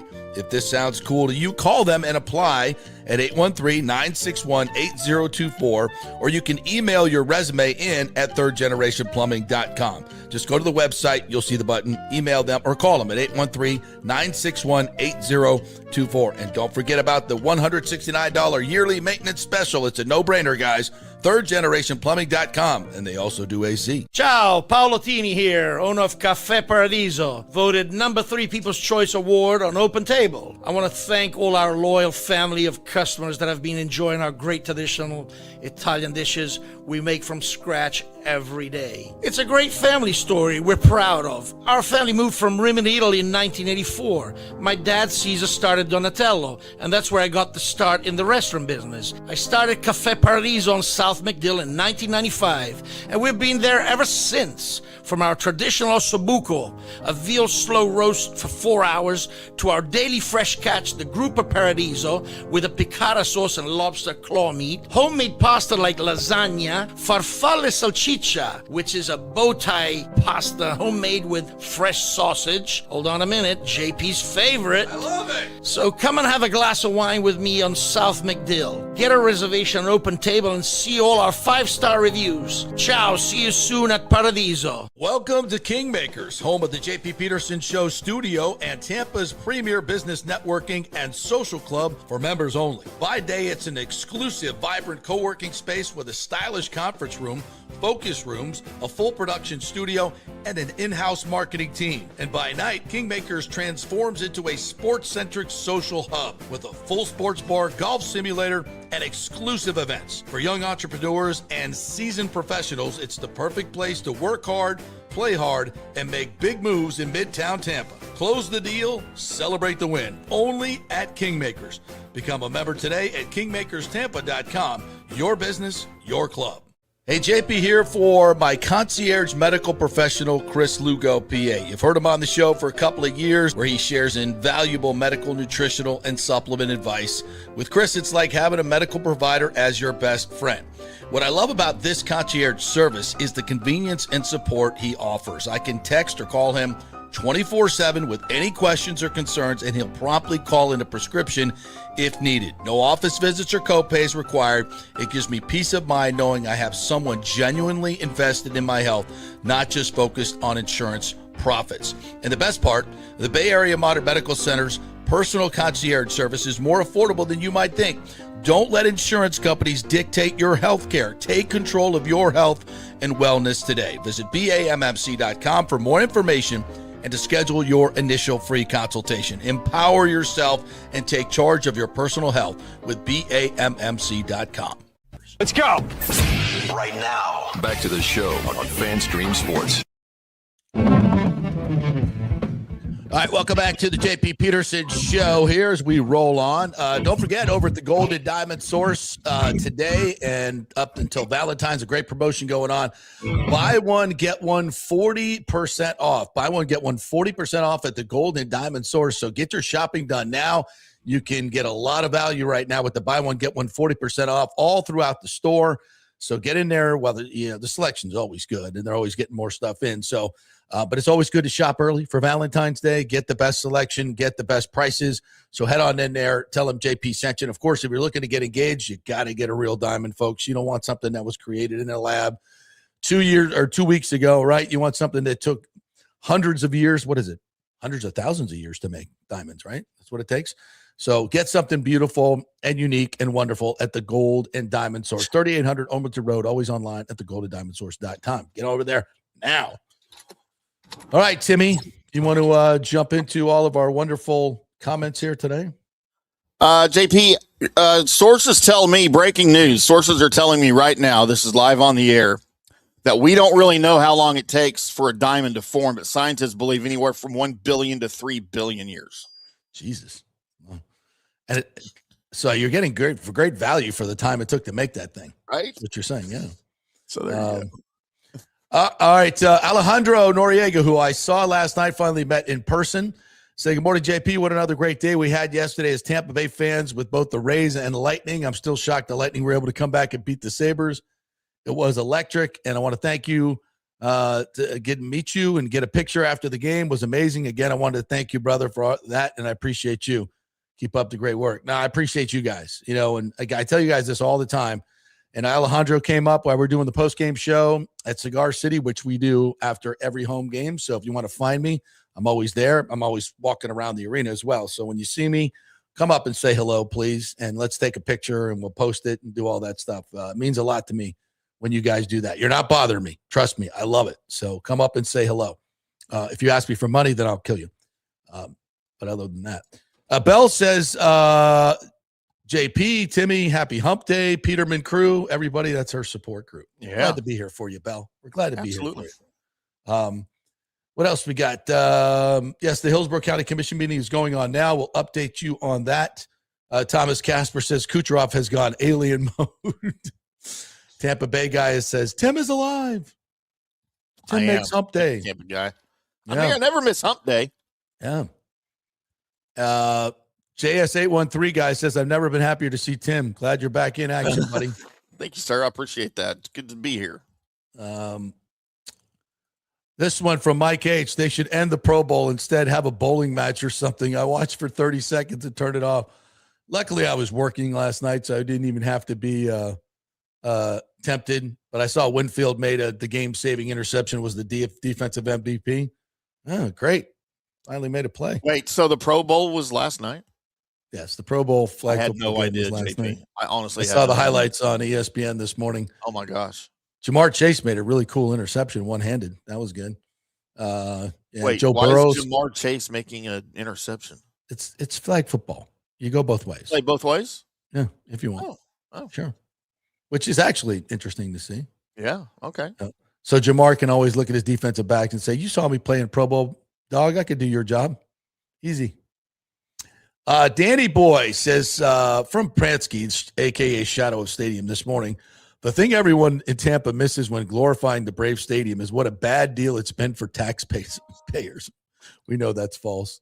Pransky added, I understand the propaganda is alluring, but there have been actual studies on the fiscal impacts there. Shame Tampa refuses to learn from them. They've learned nothing from Atlanta. It's so funny. Because this gets brought up all the time. And go do the research on the people that are doing these studies. Okay, they're all people that have lived in academics all their life. Never got picked on the high school basketball team or anything. They hate sports. And I've seen the ones done on the Brave Stadium. And I've also seen other reports done on the economic impact. And you can go through a lot of different numbers and jump through a lot of hoops and restrict the economic impact to certain, taxes that come back.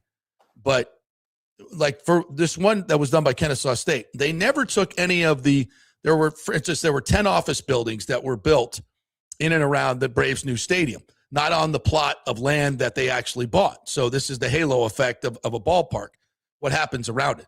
For the previous 15 years, there were no office buildings built in Cobb County. I know this is right across from a big office complex where our station was in Atlanta. And then all the ancillary stuff that has gone on around the stadium, and not to mention all the money that has come into the Battery in terms of those taxes that the CDD taxes and CRA taxes that we're going to use for this ballpark as well. A lot of that revenue is never counted towards the quote economic impact. And they'll always say, oh, well, people would have spent it in other places of Atlanta. They just came and spent it here in Cobb County. Well, that's true, but that money still goes to Cobb County to pay back the bonds that they floated for the stadium. So, I mean, here's how I measure it. All right. I've had Sandra Golden, Mike Bell, Dave Art, all these people come on this show from Atlanta that I work with, that work in the media up there and live there. And I have a lot of friends up there that live there. And I have a lot of people that run businesses that were impacted by this. And I have a lot of people that run businesses that are impacted by the events that happen here in Tampa Bay, the sporting events. And I ask them about these studies sometimes, and they just laugh. They just laugh at them, and they say, so you're telling me you want me to tell you the economic impact of the bowl games and all the things that go on at Benchmark International Arena here at my Splitsville place? A guy, Revel, good friend of mine who owns the Splitsvilles. And he just laughs and he goes, I wouldn't even be close to being in business if it weren't for all the events that we have here. Like everybody in the Channel Side area, like none of us would even have a business. All the stuff that's been done in Water Street, but all anchored by the concerts and everything that happened with the Lightning. It's laughable. It's absolutely laughable. Like, so why do you think they built that stuff around the arena down to the Water Street? Just because, were there people coming down to downtown Tampa before the arena was there? No, there weren't. There weren't. It all coalesced around the arena because Jeffrey Vinnick was smart enough to buy the real estate around it and to do a public-private partnership. And you have a $3 billion that is development that has totally changed the urban core of Tampa and rebuilt the skyline, doubled the skyline. I mean, Raymond James Stadium. You know how much we paid for Raymond James Stadium? And it was a bit back at the time. It was, oh my God, or what do we get? Yeah. We're going to, it was $190 million to build that stadium. 90, what was it, 96? 95? Yeah, 96. Yeah. $190 million. And it barely passed, right? And look back on that. Hosted 3 Super Bowls. It's the reason the Bucs are still here. If we didn't pass that, the Bucs were leaving to where? Orlando. And people thought there was an astronomical number to give to the billionaires. It's the greatest deal in history. It's the greatest deal in history. And not only did the Bucs stay, but bowl games, national championship games, Super Bowls, truck pulls, stadium show, all Taylor Swift, blah, blah, blah, blah, blah. All that stuff that is that. Do the Glazers make money off that? Yeah, they do. They do. But guess what? We get to go. If we didn't have a stadium, we'd have none of that. We'd have no NFL football, no national champ, none of it. And now, guess what? Because the Raymond James Stadium is there, they're going to build a baseball stadium next door and take advantage of all that infrastructure and build a $6 billion entertainment district and mixed-use project right there. And by the way, these owners are putting in $6 billion of their money to build all this. The county, the public share is $1 billion, lots of money. Certainly I can scare people off with that number if I wanted to, but that's also money that is going to come back to the taxpayers 2- and 3-fold. Not to mention the fact that you have an asset like the Rays that I like keeping. I like having a Major League Baseball team in my town. I think it makes us better as a city. It gives us excitement. It gives us a lot of things to watch and do and celebrate the players and come together like we did with the Lightning. You just want to piss away that and let it go to Orlando and let them enjoy all I get it. And it's just so easy and lazy to go, whoa, you're billionaires, you're giving them, why can't they afford it themselves? Well, they could probably, but why would they when they could just go to another city and probably get more money? And look, here's my retort to people who bitch about the cost of a stadium and that the billionaire owners don't just pay for it themselves. Like to your point that you just made. Well, they have billions of dollars. They have billion-dollar corporations behind them. Why can't they just build the stadium? Because the stadium is not for them. The stadium is for us. It's not his stadium. It's our stadium. It's the city stadium. It is an investment for the city for all of the reasons that JP just pointed out, especially if you're going to host a Super Bowl or 5. Yeah. And all of the other things that stadium will attract. And then the entertainment area that will grow around that stadium. It's not for the owner. That's not what it's for. They're going to make money off it, though, Tim. Yes, of course, because it's his company. It's his business. And they're taking the risk. They're taking the risk. You know? It's just like if we're going to build our new FanStream Sports world headquarters in downtown Tampa. All right. Yes, it's for us. But you know what? We provide a service to the listeners and the viewers and everybody. We're going to go to the city. Hey, we're going to build a $500 million world headquarters, which, by the way, may be coming. Just not today. We would like some subsidies and some help to offset the cost of this. Okay. Yeah. Who's going to complain about that? Well, I don't know if this is people that are complaining about stadiums. Right. But again, it's if you're telling me we only have to spend $1 billion to get $7 billion in stuff that we're going to use, boom, I'd say that's a pretty good deal. And I'm going to get my $1 billion back. Yep. Okay. That sounds like, I mean, you want to break it down to something simplistic like that. Why would you not do that? And so you'd rather see them go to Orlando and do it or someplace else. And you're going to save and by the way, if they don't spend it on this, they're going to spend it on something stupid. Trust me on that. Yeah. I know. They'll spend it on something else you don't approve of. Yeah, exactly. Trust me. Yeah, exactly. So I don't, and by the way, as far as Noah Pransky goes, the dude got run out of town for almost getting his station sued, allegedly, for really crappy reporting. And yeah, so that guy's a joke. And he's still pissed off that I told him that was never going to be built in St. Pete, and he thought he was right. And he's been wrong about everything. And now he keeps putting this shit out there on social media, and people still believe it. If the guy knows nothing, he doesn't live here, got run out of here. Stop reading his shit. And it's ridiculous. And again, these academics that sit in their little cubby hole and come up with these reports, you want to believe them, or you want to go down and talk to the business owners in the Battery or Texas Live or any of these other places or Channel Side or what they're going to build here with the Rays. Go talk to people who actually put their money into it and hire people and do the business, as opposed to some schmuck who's sitting in a basement at Kennesaw State University. I mean, if you want to throw those things out, oh, look at the research, the economic. How about you walk your ass down to the Battery and look at it and feel it and watch it and talk to people that actually enjoy it. And they come on this show and they go, oh my God, it's the greatest thing we've ever built. It's fantastic. And by the way, the Braves use the money from that. I mean, I have an actual concrete example. If you're all about winning in baseball, the Braves took that money, $134 million in their first year of extra revenue, and put it into Charlie Morton, who we couldn't afford. We could afford it, but our cheap ass owner wouldn't spend on after going to a World Series. They took the money, built the project, took the money, and won a World Series. I mean, I wouldn't look at Atlanta as a template. That's a failed deal. Oh, is it? Is it, academic geek? Is it? Because I saw 3 million people show up at the ballpark and win a World Series.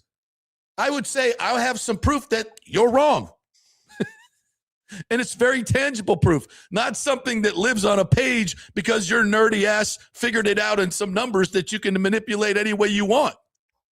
I got freaking proof. 9 million people went to the Battery last year. Hundreds of millions of dollars in taxes that have been raised. Hundreds of billions of dollars in halo effect of economic activity in the ballpark area. Millions and millions of people that have enjoyed things like this and watching the Braves and bringing that community together. You may not think that means anything. That's what I'm interested in. You want to go count your little shekels and save your little monies and put it towards another bike lane, you go ahead and do that.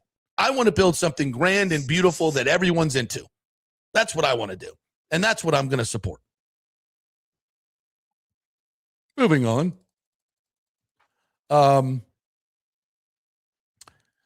Joel Forsland, good morning to you, says, only thing worse than draft coverage is 2 weeks of these clowns talking about the Super Bowl.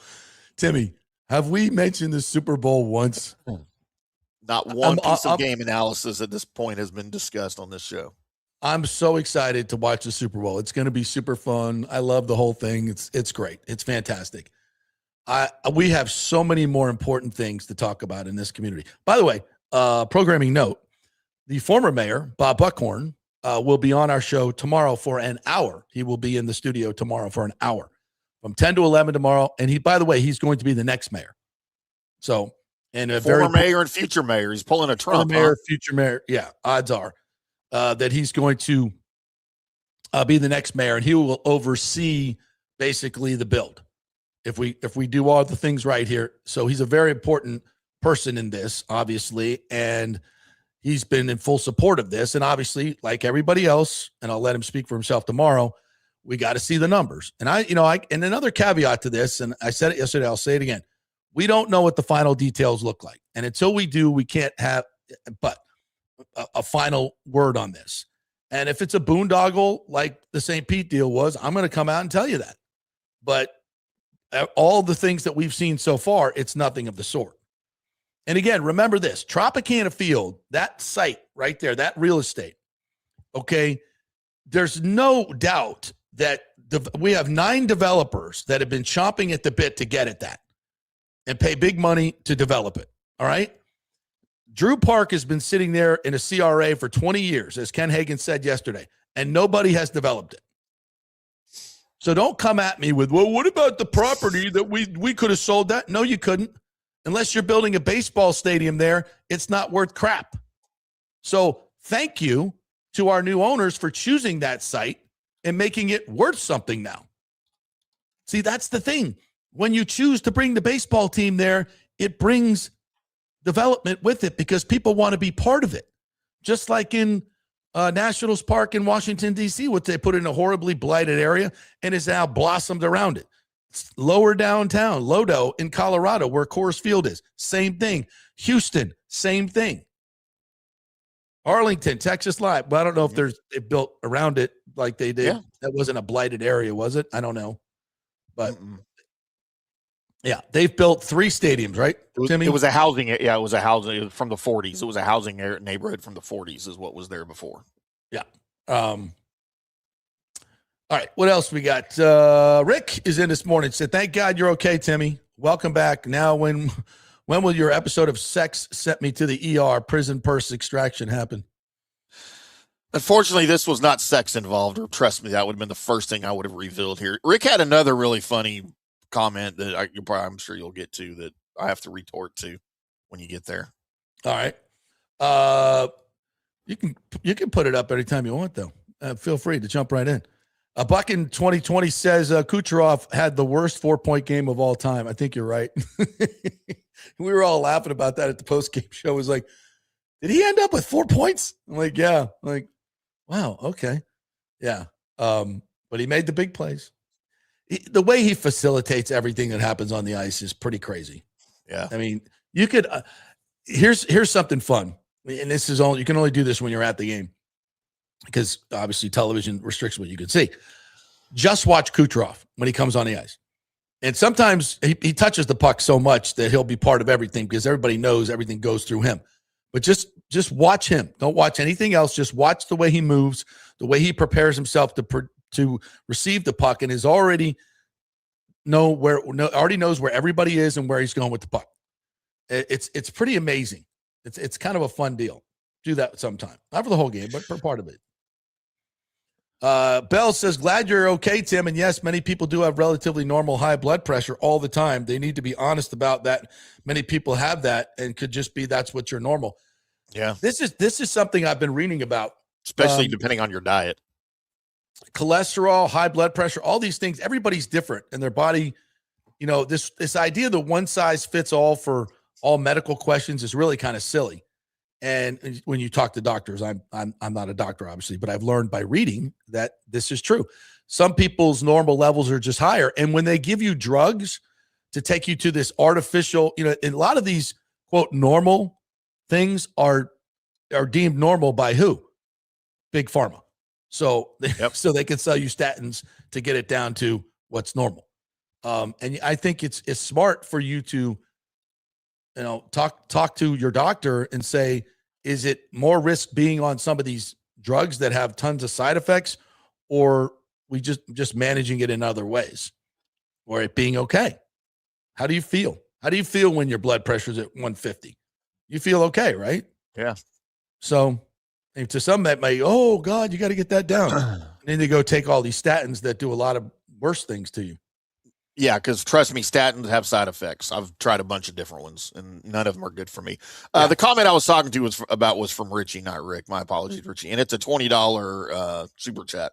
Yeah. High blood pressure plus hospital equals Timm trying to master the middle-aged balancing of Cialis, medium rare steak twice a week, and a honey half his age. JK, bro, glad to see you doing. I'm doing well, and I will tell you, Richie, 2 of those 3 things might be accurate. Yeah, and are good for you, and are very good for you, by the way. Right. If I may be so bold. Rick says, JP wants a job to be 95% wrong. Are you going back to WDAE? Fit right in. I'm going to star that one. All right. I'm not going to put up a lot of this jackass's stuff. Not you, Danny, but the guy you're talking about. So Shadow of Stadium mocked the success in Atlanta, saying it was only a success to the wealthy fans, investors of the Braves and the Braves, while failing the taxpayers, locals, and fans on a budget. I love this part of it. So the people of Cobb County aren't Braves fans? You don't think most of the people in Cobb County are Braves fans? Yeah, they are. Yeah, there's a lot of people that that don't like baseball, and some of that public money was used for it. But if I'm not mistaken, by my calculations and by other people's calculations that aren't that don't hate sports, that money has been returned to Cobb County, the $300 million that they paid a couple times over, or will be in the 30-year life of the stadium. So, and from a yearly spend, they're bringing in well more revenue than they allocated out, way more. Let's see. Joseph, one just came in. It's an update on the meeting, so I want to get to that before we hit the break. Where is that one? About Ken Hagan. I'm going down to the bottom here, and it's refreshing. At the meeting today, I can read it. Hagan says the total raise investment in the HC area is $8 billion to $10 billion in the meeting. That's big. Yeah. Again, so you're going to give me you're going to lend me $1 billion. Okay. It's the taxpayers. We're going to lend them $1 billion. And then we're going to get $8 to $10 billion in development that's going to produce. And by the way, that $1 billion that you're giving me is not coming from property taxes. It's coming from rental car taxes and user fees. That's a freaking no-brainer in my world. I don't know about y'all.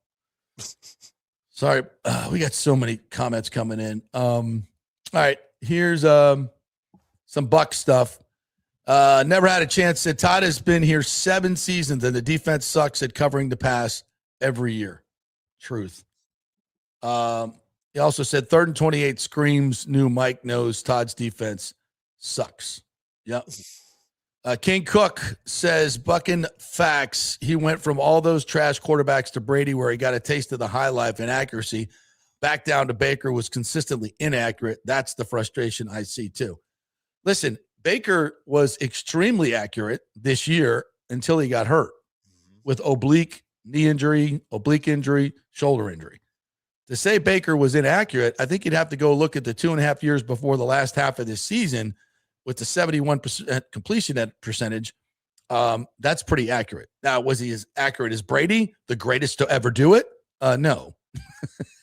But I would challenge you to find a more accurate quarterback than, Baker. Yeah, and there's a couple around, but, you got to get there. They also have receivers. They got to pay you. One of them's coming off an Achilles injury. Will he still be that accurate and be able to run around like he used to in Patrick Mahomes? So, King Cook, man, I know I love you, brother, but the Baker hate, I'm going to push back on. I mean, he's not perfect. None of them are. But I think he fits this place pretty damn good. And with a decent defense, I think the Bucs will be all right. Joel Forsman says, depressing is a great word, which is why I can't watch in 2026. If anyone thinks Todd is going to modernize, you're lying to yourself. Yeah, it's a stretch. Richie P says, Trevor Seckham is really liking Jake Golday, linebacker from Cincy, 6'4", 240, good PFF coverage grade. He's saying that Cincy just didn't use him correctly. Well, that's not a shock. See, that's the thing here, too, though. Do you want to – I know in Todd Bowles' system you need coverage linebackers, but how long is Todd Bowles' system going to be here? Is it just going to be for this year? You don't want necessarily a coverage-heavy linebacker for this defense because this is probably the last year this defense is going to be in place. I think that's fair. Yeah. And I don't have anything against Golday. I mean, I think he's good, but he's more of a pass coverage linebacker. So if you think you might be switching to a different type of defense next year or year after next, then you got to take that into consideration if you're Jason Light. James says Baker thinks Mike will come back. That's good enough for me. That's what he's saying publicly. Does he know? He doesn't know. Or does he think? And that's what he's saying publicly. Right. He might be saying something else privately. A little tidbit there. Not that he's lying, but a little tidbit. James says Glazers did not pick Bowles over Mike. Come on, it's about money, and I'm sure the Glazers will take care of Mike. They can redo other deals and keep Mike. Yeah, they got the money for Mike. Cap's going up big time. His salary's not going up, by the way. He's making 22. It's not going up. Yeah. You're not going to pay him more after coming off an injured season at age 33. Now, someone else may. And listen, if Mike leaves because someone is going to pay him $30 million a year over the next 2 years, when the investments that we have in our wide receiving core, if you're going to tell me I could take that money and spend it on Max Crosby, I'll spend it on Max Crosby. And I love Mike Evans. He's the greatest to ever do it. Yeah. And at some point, sentimentality has to take a backseat to future production if you want to win in this league and address your deficiencies. What else? He's had a good run. It might be over. He's had a good run. It might be over. Alan Thomas says, you seem to keep forgetting the Bucs beat the NFC champs in the orange. That was not the orange, my friend. That was the white with the creamsicle. The full creamsicle is still 1-7. Well, are they 2-7 now with the Lightning win? And that was, I fully does that count? It took a while for the creamsicle stench to wear off, about a period. and then the Lightning beautiful gear that they were wearing kicked in. Again, we love the creamsicle. We just don't want to play in it. Why do you think they picked the creamsicle to arrive in? Obviously, that was a conscious decision. Where are the creamsicles? I gotta ask that question. I have not. I was wondering that when I saw it. I mean, I love them too. I'm not disputing it. I loved seeing it. And by the way, how much different do hockey players look in football uniforms than football players in football uniforms? Really different. They look like a bunch of middle schoolers out there wearing oversized pads. It was like a bus full of kickers getting off the bus. They all look like kickers. I think it's probably like everything with that outdoor game. It's like, all right, we're going to show up in Bucs gear, full Bucs gear. Okay, great idea. How can we take it to the next level? Right. Bucs gear, creamsicle. Yes. That's probably what went down. But we could have worn the white creamsicle. Yeah. Which I think looked better. I like those better. That's just me. I do too. Mm-hmm. What else we got here? I'm going to get to some other people. Mosink 738 says, good thing JP wasn't a negative curmudgeon about the Ray St. Pete deal, SMH. You think you got me, but you don't. No, I was negative about that deal because I was positive about building it in Tampa. See, it's not being negative when you raise the red flags and say, this is a mistake. We're making a big mistake here. We need to build it over here. That's not negative. That's being smart and positive to do it the right way and not the wrong way. And understand that that deal was a boondoggle to the taxpayers. And I'm here to tell you, by the way, we're the Rays putting in their own money to build the $6 and $7 billion the area around it. No, they were farming that out to Heinz to pay for. And we're going to sell that land to Heinz and let them take the hit on that and pocket that $700 million, in my opinion. So, all right, we got to take one more break, and now we're going to come back and hear from the governor, Ken Babby, and all that cool stuff, and the rest of your comments. So, quick break. We're brought to you by the great folks at Riveters. They got a big Super Bowl party coming up on Sunday. Go to riveterstampa.com and find out all about it. Their new St. Pete Riveters is coming soon. Can't wait to see that. So if you're looking for a great place to watch a Super Bowl, great food, great IPAs made right there on the premises in the microbrew, that is the place to go. Riveters Tampa, great staff, indoor, outdoor, going to be perfect weather. That's the place to be. Riveters Tampa, just north of 275, right there on Dale Mabry. Don't forget about their sister restaurant right across the street, Boda, fresh Mexican drive-in, got a nice little dining area you can eat in. Really quick Mexican casual, great value. They got a lunch deal, 3 big tacos for $12. I love that. I'm going to do that today for lunch. So head on over to Boda right across from Riveters, but always the place to go to watch all sporting events. It's riveterstampa.com. Back in 3. Italiano Insurance would like to congratulate the Bucs on their 50th anniversary season. And you know what? We've been here for every season and then some, over 60 years in business. We've seen some smart coaches with great game plans, but if you don't have flood insurance or business insurance, that's a terrible game plan. That could ruin you financially. You don't want to take that L. So call 813-877-7799 and let their friendly agents quarterback your insurance and save you big money. Italiano also sponsors our FSU report every week, so go Noles. 813-877-7799 or go to italianoinsurance.com. Experience the art of driving at Genesis of Tampa, where luxury meets innovation and every detail is crafted for you.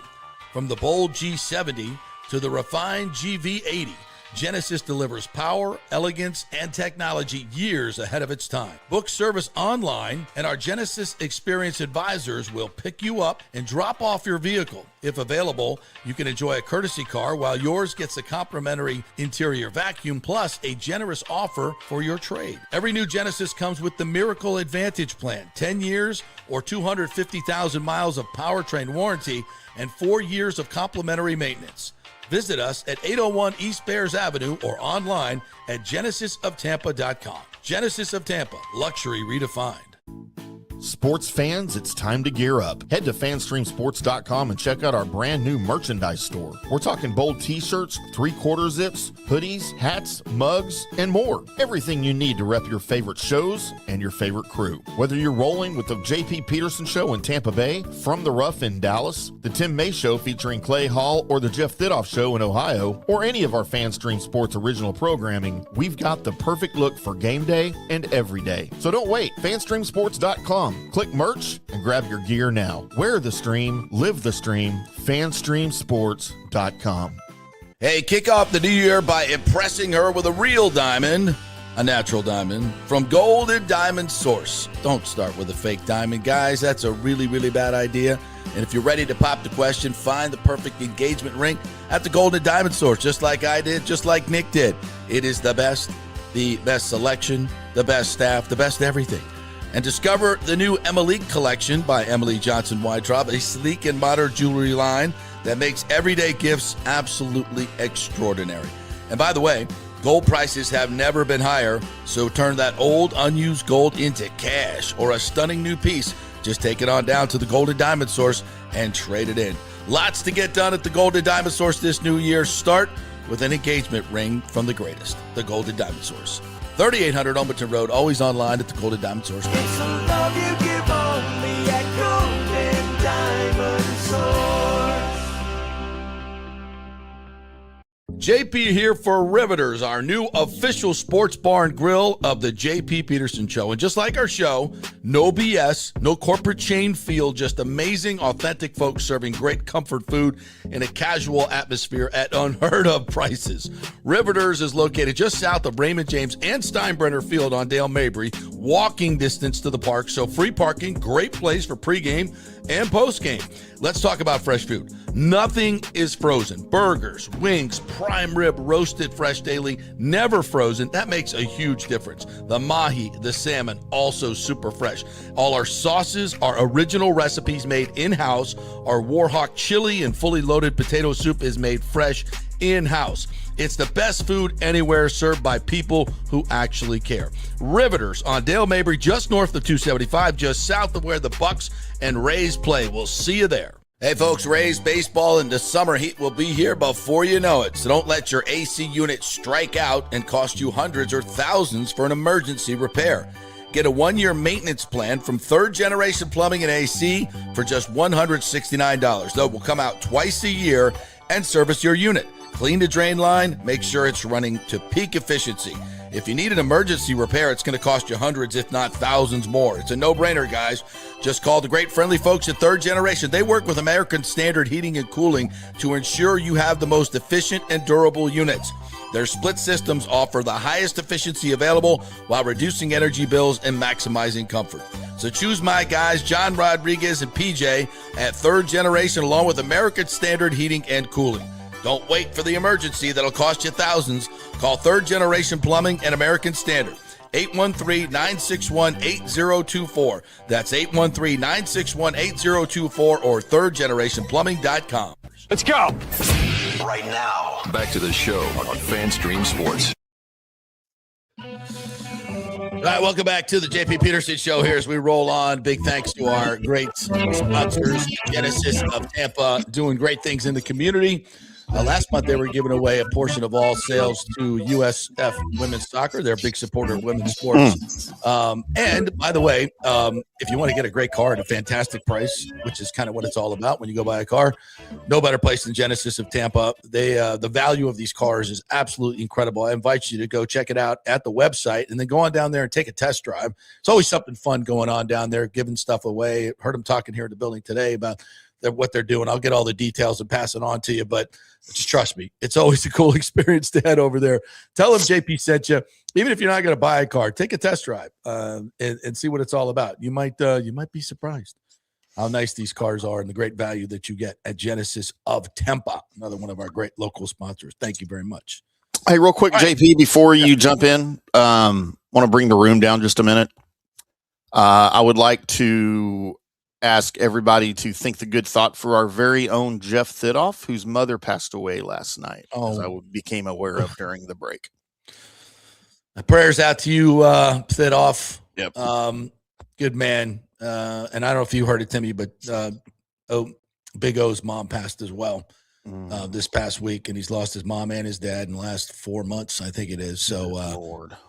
Yeah, and by the way, just incredible parents. He tells me stories about them all the time. You know, they were born and raised in Cuba, right. Got out, brought him over. What a great, incredible success his life has been in baseball and broadcasting and everything. So, yeah. And had they stayed in Cuba, which, by the way, for those people who are interested in turning this into a socialist country, take a look at Cuba. There you go. Yeah. Communism, socialism does not work. So, we got a lot to fix in this country. I ain't saying we don't, but that ain't the way to fix it. All right, let's hear from some of our wonderful politicians. Speaking of our government, how about let's hear from Ron DeSantis? Play me something from the Gov about how great Tampa Bay is for baseball. The press conference yesterday. All belongs in Tampa Bay. Baseball can succeed in Tampa Bay.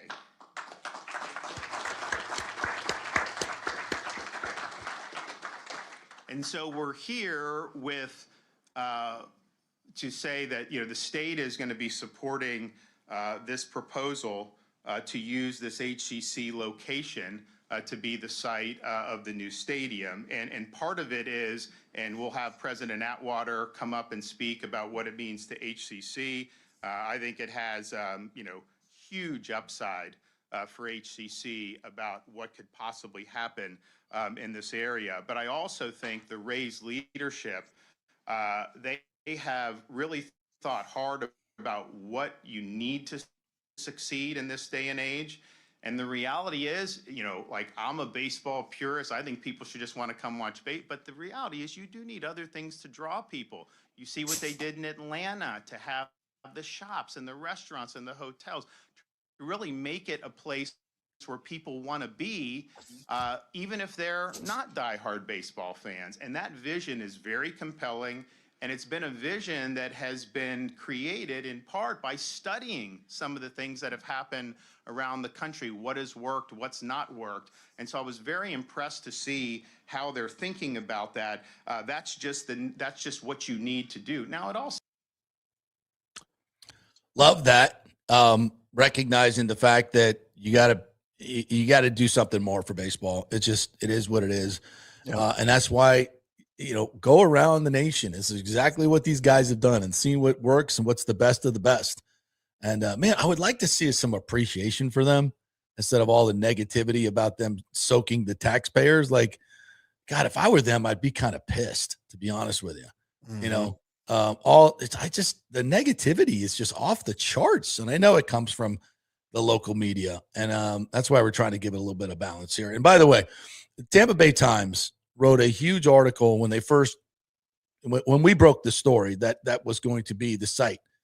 They went out and talked to people on campus and wrote this sad sap story about what a terrible thing the Rays are doing by tearing down Hillsborough Community College. Okay, and when the deal is finally done, Dr. Atwater is up there saying what an absolute home run this is for Hillsborough Community College, because they had a bunch of old buildings that cost so much money to maintain. They needed, and they probably wouldn't have got funding any other way. Right. So, yeah, keep being negative and keep having egg on your face. Do you want to hear about what DeSantis said about local taxes? Yes, I would love to hear that. As a matter of fact. For something similarly creative to help fund this project? We're not doing any taxes at the state level. We've never done a tax since I've been governor, and I got another year left, and so just you guys can take that to the bank. We will not do that. Now, well, first of all, how could I do that? I mean, think about it. Like, that's my inclination philosophically, but look at Florida's fiscal. When I became governor, we had $1 trillion economy. Now it's $1.8 trillion. We've cut tax, we've eliminated business rent tax and other things like that. And yet you look at our revenue from the most recent month, we came in $500 million over estimate. And that's not because we're taxing people. It's because we've created a good environment. We've paid down 180 years as a state. If you take all the taxpayer financed debt that we owed, we've paid off 50% just since I've been governor in 7 years. We've tripled the rainy day fund. We've done all this. So clearly from the state level, we wouldn't be needing to do that. But it's like, the president comes and asks for appropriation from the legislature. I think he's going to be more successful in the future because of what they're doing with this project.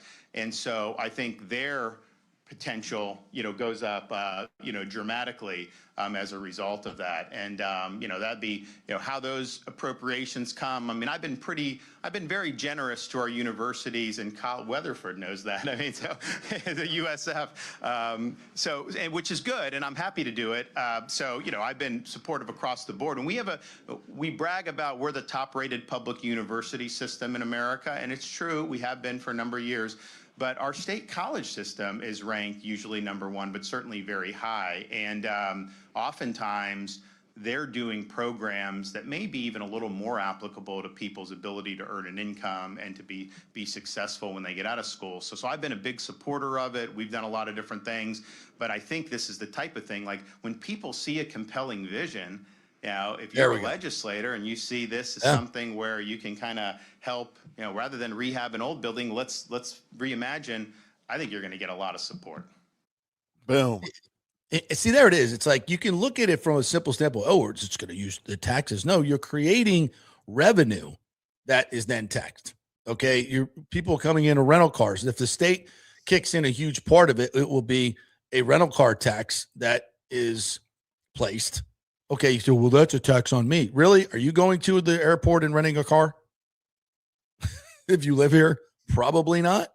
You might rent a car locally to take a trip or something, but it's rare, right? Yep. And if you have to pay an extra $5 to do it, so what? That's that we can't have a stadium because of that. I mean, come on, what are we doing here? And so JP, go ahead. I was going to say, while we're on this topic, you asked me before we came on the air about how we funded Ranger Stadium, the new Globe Life park here, which opened in 2018. And here's how the funding broke down for everybody, because I feel like this is very, very similar to what's about to happen in Tampa. All right. In May of 2016, the Rangers and the city announced plans to replace the Rangers' home since 1994. All right. That November, the voters of Arlington, where the stadium is, approved a 0.5-cent sales tax, a 2% hotel occupancy tax, a 5% car rental tax to help finance stadiums for the Rangers and the Cowboys. The city's contribution to the Rangers ballpark was capped at $500 million, with the agreement that the team can't relocate until 2054, with renewal options that will keep them around until 2064. The Rangers then secured $600 million in private financing towards the ballpark to be paid back in part through a 10% ticket tax and $3 parking tax, and $11 million received annually from naming rights to the ballpark. The Rangers then also privately developed a $250 million entertainment district adjacent to the ballpark.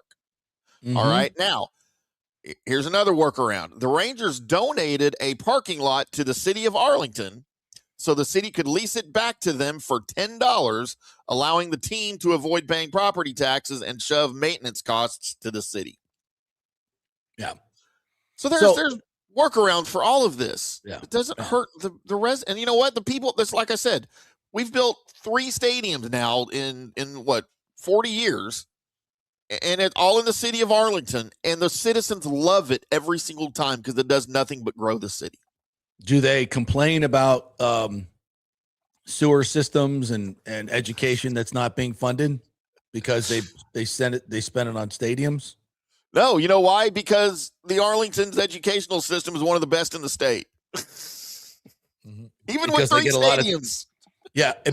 Which, by the way, it was a sleepy neighborhood full of nothing before they built the Cowboys Stadium and all these other stadiums. With no value to the city because these homes were built in the 40s. They weren't worth anything. It was a rundown neighborhood.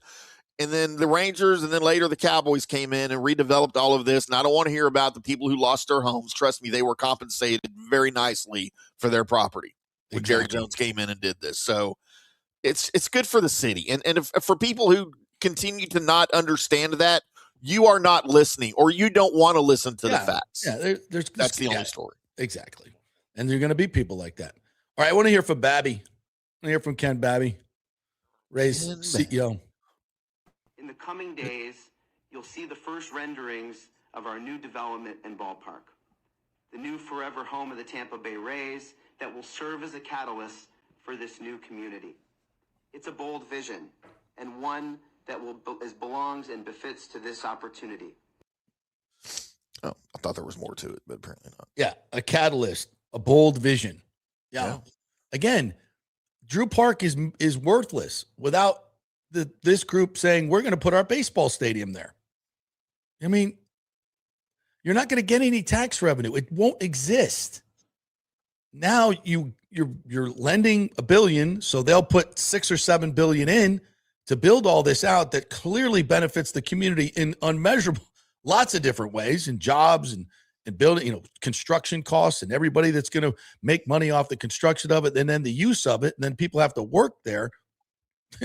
What community would not love that? You have all these other communities that are willing to spend $2.5 billion just to buy the team to get an expansion team. And you're getting it for nothing. Have some effing vision, people. Unbelievable. Crazy, right? All right, let's hear from Manfred. The commish.